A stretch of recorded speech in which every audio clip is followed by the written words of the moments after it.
പ്രിയ പ്രേക്ഷകർക്ക് സീരിയൽ ന്യൂസിലേക്ക് സ്വാഗതം. കൂടുതൽ സീരിയൽ ന്യൂസുകൾ അതിവേഗം ലഭിക്കുന്നതിന് ഈ ചാനൽ സബ്സ്ക്രൈബ് ചെയ്യുക. ബെൽ ഐക്കൺ മറക്കാതെ ക്ലിക്ക് ചെയ്യുക. വീഡിയോ ഇഷ്ടമായി എങ്കിൽ ലൈക്ക് ചെയ്യാൻ മറക്കരുത്. അപ്രതീക്ഷിതമായ കമ്പനിയിലേക്കുള്ള തിരിച്ചുവരവ് പുതിയ പ്രതീക്ഷകളാണ് അഭിഷേകിന് നൽകിയിരിക്കുന്നത്. ഇതോടെ അഭിഷേക് ഇനി കാര്യങ്ങൾ വളരെ എളുപ്പമാകും എന്നും ഇഷയുടെ കൂടെ കൂടുതൽ സമയം ചിലവഴിക്കാൻ തനിക്ക് ലഭിക്കും എന്നും കണക്കുകൂട്ടുകയാണ്. ഇതേ തുടർന്ന് ഇഷ കമ്പനിയിൽ വെച്ച് അഭിഷേകിനെ കാണുകയും ചെയ്യുന്നു. ഇതോടെ അഭിഷേക് കമ്പനി കാര്യങ്ങൾ സംസാരിച്ച് കഴിഞ്ഞതിനു ശേഷം ഇഷയെ വിളിക്കുകയാണ്. പക്ഷേ ഇഷ അത് മൈൻഡ് ചെയ്യാതെയാണ് പോകുന്നത്. ഇതോടെ അഭിഷേക് ആകെ ഞെട്ടിപ്പോകുന്നു. സാരമില്ല, വീണ്ടും ഒരു തവണ കൂടി ഇഷയെ കാണുമ്പോൾ കാര്യങ്ങൾ സംസാരിക്കാം എന്ന് വിചാരിച്ചുകൊണ്ട് വീണ്ടും മുന്നിലേക്ക് പോവുകയാണ് അഭിഷേക്. ഇതേ തുടർന്ന് ഇഷയെ തടയുന്ന അഭിഷേക്, ഇഷ, എനിക്ക് കുറച്ച് സമയം ഇഷയോട് സംസാരിക്കാനുണ്ട് എന്ന് അറിയിച്ചിരിക്കുകയാണ്. പക്ഷേ ഇഷ അത് മൈൻഡ് ചെയ്യാതെ, ഓഫീസ് കാര്യങ്ങൾ വല്ലതും താങ്കൾക്ക് പറയാനുണ്ടോ? ഇല്ലെങ്കിൽ അഭിഷേക്, ഇവിടെ വെച്ച് പേഴ്സണൽ കാര്യങ്ങളൊന്നും സംസാരിക്കാൻ എനിക്ക് താല്പര്യമില്ല. ഓഫീസിൽ തന്ന വർക്ക് കംപ്ലീറ്റ് ആയോ? ഇത് കേട്ടതിനെ തുടർന്ന് ഒന്ന് ഞെട്ടിപ്പോവുകയാണ് അഭിഷേക്.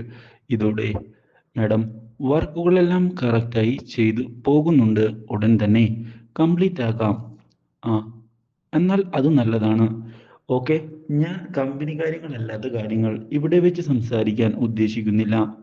തികച്ചും പ്രൊഫഷണൽ ആയിരിക്കണം ഇവിടെ എന്ന് പറഞ്ഞ് അവിടെ നിന്ന് പോയിരിക്കുകയാണ്. ഇതോടെ അഭിഷേക് ആകെ ഞെട്ടിപ്പോകുന്നു.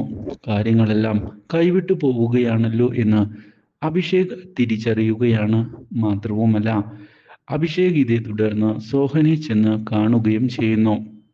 സോഹനോട് ഇപ്പോഴുള്ള ഇഷയുടെ മാറ്റത്തെ പറ്റി തുറന്നു പറയുകയും എന്തുകൊണ്ടാണ് അവൾ എന്നോട് സംസാരിക്കാൻ തയ്യാറാകാത്തത് എന്ന് ചോദിക്കുകയും ചെയ്തതിനെ തുടർന്ന്, ഇഷ മാഡത്തെ ഞാനൊന്ന് കണ്ട് സംസാരിക്കട്ടെ എന്ന് സോഹൻ പറഞ്ഞിരിക്കുകയാണ്.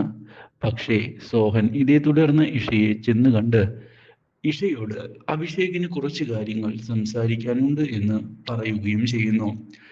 ഞാൻ കണ്ടല്ലോ അഭിഷേകിനെ, ഓഫീസ് കാര്യങ്ങളെല്ലാം കറക്റ്റായി അവൻ ചെയ്ത് അപ്ഡേറ്റ് തന്നിട്ടുമുണ്ട്. ഇനി എന്ത് കാര്യമാണ് അഭിഷേകിന് എന്നോട് പറയാനുള്ളത്? മനസ്സിലായില്ല. ഇത് കേട്ടതിനെ തുടർന്ന് സോഹൻ ഒന്ന് ഞെട്ടിപ്പോവുകയാണ്. അതല്ല, അവന് ഉള്ളു തുറന്ന് കുറച്ച് കാര്യങ്ങൾ ഇഷ മേഡത്തിനോട് സംസാരിക്കാനുണ്ട്, അതുകൊണ്ടാണ് കുറച്ച് സമയം വേണം എന്ന് പറഞ്ഞത്. സോറി സോഹൻ, എനിക്ക് മറ്റു കാര്യങ്ങളിൽ ഇടപെടാൻ ഇപ്പോൾ താല്പര്യമില്ല. ഈ കമ്പനിയിലേക്ക് വരുന്നത് കമ്പനിയിൽ ജോലി ചെയ്യുന്നതിനാണ്, അല്ലാതെ വെറുതെ പേഴ്സണൽ കാര്യങ്ങൾ സംസാരിക്കുന്നതിനല്ല. സോഹനും പൈസ കമ്പനി നൽകുന്നത്. എന്താ സോഹൻ, ഞാൻ പറഞ്ഞതിൽ എന്തെങ്കിലും തെറ്റുണ്ടോ? ഇല്ല മാഡം, മാഡം പറഞ്ഞത് ശരി തന്നെയാണ്. എന്നാൽ സോഹൻ വേഗം പോയി ജോലി തീർക്കാൻ നോക്ക്. ഈ നിർദ്ദേശം കേട്ട് സോഹൻ നിരാശനായി അവിടെ നിന്ന് മടങ്ങുകയാണ്. സോഹൻ തിരികെ വന്നതിനെ തുടർന്ന്, എന്തായി സോഹൻ, ഇഷ എന്താണ് പറഞ്ഞത്?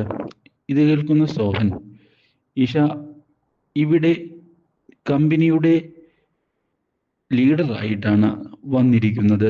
മാത്രവുമല്ല, നമ്മൾ അവരെ ഫോളോ ചെയ്താൽ മാത്രം മതി എന്നുള്ള നിലപാടാണ് ഇപ്പോൾ ഇഷയ്ക്കുള്ളത്. അതുകൊണ്ട് തന്നെ കൂടുതൽ അടുത്ത് ഇടപഴകാനുള്ള വഴികളൊന്നും നോക്കിയിട്ട് യാതൊരു ഉപകാരവും ഉണ്ടാകാൻ പോകുന്നില്ല. അത് തന്നെയാണ് സത്യം. പ്രൊഫഷണലിസമാണ് ഇഷ ഇപ്പോൾ കമ്പനിയിൽ കൊണ്ടുവന്നിരിക്കുന്നത്. ഇത് കേട്ടതിനെ തുടർന്ന് അഭിഷേകിന്റെ പ്രതീക്ഷകൾ മങ്ങിയിരിക്കുകയാണ്. ഇത് കാണുന്ന സോഹൻ, അഭിഷേക്, നീ നിരാശനാകല്ലേ. നിന്റെ കാര്യങ്ങൾ പറയുന്നതിന് ഒരു അവസരം നിനക്ക് ഇന്നല്ലെങ്കിൽ നാളെ ലഭിക്കും. അതിനുവേണ്ടി നീ കാത്തിരിക്കുകയാണ് വേണ്ടത്. അല്ലാതെ ഇങ്ങനെ ഡെസ്പായി ഇരുന്നിട്ട് യാതൊരു ഉപകാരവും ഉണ്ടാകാൻ പോകുന്നില്ല എന്നതാണ് സത്യം. നമ്മൾ കാത്തിരിക്കണം, എന്നാൽ മാത്രമേ കാര്യങ്ങൾ നടക്കുകയുള്ളൂ. ഇതോടെ ഇഷയ്ക്ക് വേണ്ടി കാത്തിരിക്കാൻ ജീവിതകാലം മുഴുവൻ ഞാൻ തയ്യാറാണ്.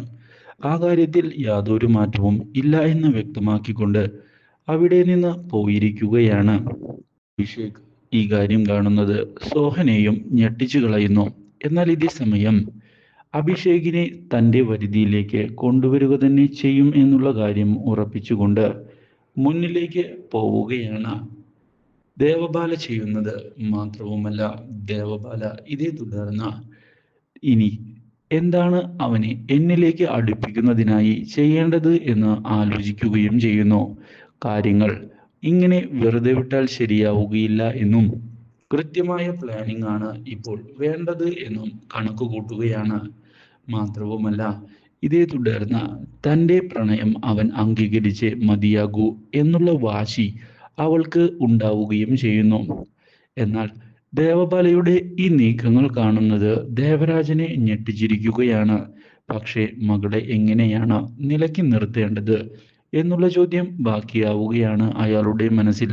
ഇതേ തുടർന്ന് വീണ്ടും വൈദ്യരെ ചെന്ന് കാണുന്നതിനുള്ള തീരുമാനം എടുത്തുകൊണ്ട് മുന്നിലേക്ക് പോകുന്ന അയാൾ വൈദ്യരോട് അവളുടെ അസുഖം മാറുന്നതിനുള്ള ലക്ഷണമൊന്നും കാണുന്നില്ലല്ലോ എന്ന് ചോദിച്ചിരിക്കുകയാണ്. ഇത് കേൾക്കുന്ന വൈദ്യർ സമയമെടുക്കും എന്നുള്ള കാര്യം ഞാൻ ആദ്യം തന്നെ പറഞ്ഞിട്ടുള്ളതാണ്. എനിക്ക് ഈ കാര്യത്തിൽ കൂടുതൽ ഉറപ്പ് നൽകാനും സാധിക്കുകയില്ല. എല്ലാം ദൈവത്തിൽ വിശ്വസിച്ച് മുന്നോട്ട് പോവുക തന്നെയാണ് ചെയ്യേണ്ടത്. അഭിഷേക് കൂടെ ഉള്ളിടത്തോളം കാലം കൂടുതൽ പ്രശ്നങ്ങളൊന്നും അവൾക്ക് വരികയില്ല എന്നുള്ള കാര്യം എനിക്കുറപ്പാണ്.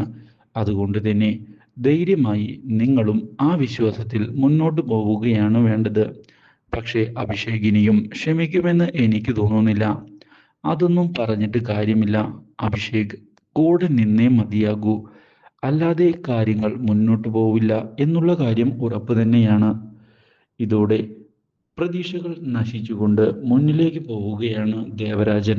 പക്ഷേ ഇതിനിടയിലാണ് ജയരാമൻ വീണ്ടും അപ്രതീക്ഷിതമായി ദേവബാലയുടെ മുന്നിൽ വന്നുപെടുന്നത്. Do like, share and subscribe.